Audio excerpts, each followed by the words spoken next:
What's up, everybody? Welcome to Podcast Now. I'm Alex, and in this video, I want to talk about a little Dead Island 2 news, and this is a thing kind of floating around the length, how long it'll take to beat the game. So this was asked to their art director, and I do want to read the question and the answer because this person, Adam, does go on to say, like, hey, he's not 100% sure because of basically his job position, but he gives, an estimate. So let's go over the question. Do you have an estimate for the duration of Dead Island 2? And then Adam, again, who's the art director, says, I don't know exactly. I think we do have guidance stating that if you take part in some secondary missions and other activities, the whole experience is around 20 hours. That's what we have. And then they say that's considering the side quest then. Some of them, yeah, but on top of that, we have co-op mode, collectibles, and you could always replay Dead Island 2 with a new character if you feel like. So the way this comes across to me is almost like a press kit, like he was given information, or basically whoever the PR team, right? They kind of tell these people, hey, if you're interviewed and you're asked,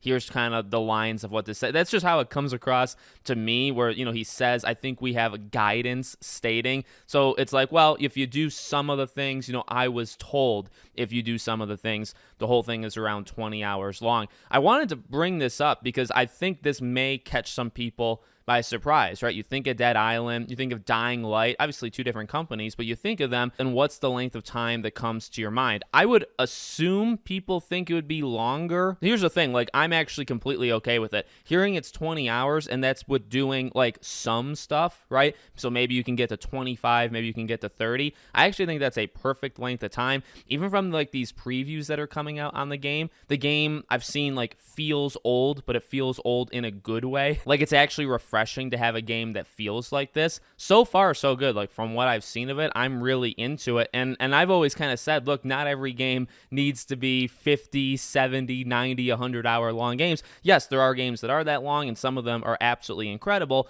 but you don't need every game to be like that. And also, to be fair, but also I am kind of picking examples here, Dead Island 2 releases 1 week before Jedi Survivor. May is also a packed month with games. June is a packed month with games. So if I can actually play Dead Island 2 and get a good amount out of it in 1 week before Jedi Survivor, for myself personally, I will take that. That's kind of a perfect world because I kind of want this game to get me to Jedi Survivor, but also, for other people, that may not be the reason, right? You may just want to play it. I think 20 hours is probably pretty perfect, not overstaying your welcome, right? But as Adam says here, like, there's other stuff to do. Collectibles, you can play it multiple times. So I think this is kind of a sweet spot, at least in hearing it, but also what we've seen. What we've seen from those previews do look really solid with this game. I'm more excited actually now than ever. I think a lot of people are surprisingly excited for this game, and that's great. So let me know what you all think in the comments. Make sure you guys are subscribed, bell icon turned on, and I hope to see you all on the next one.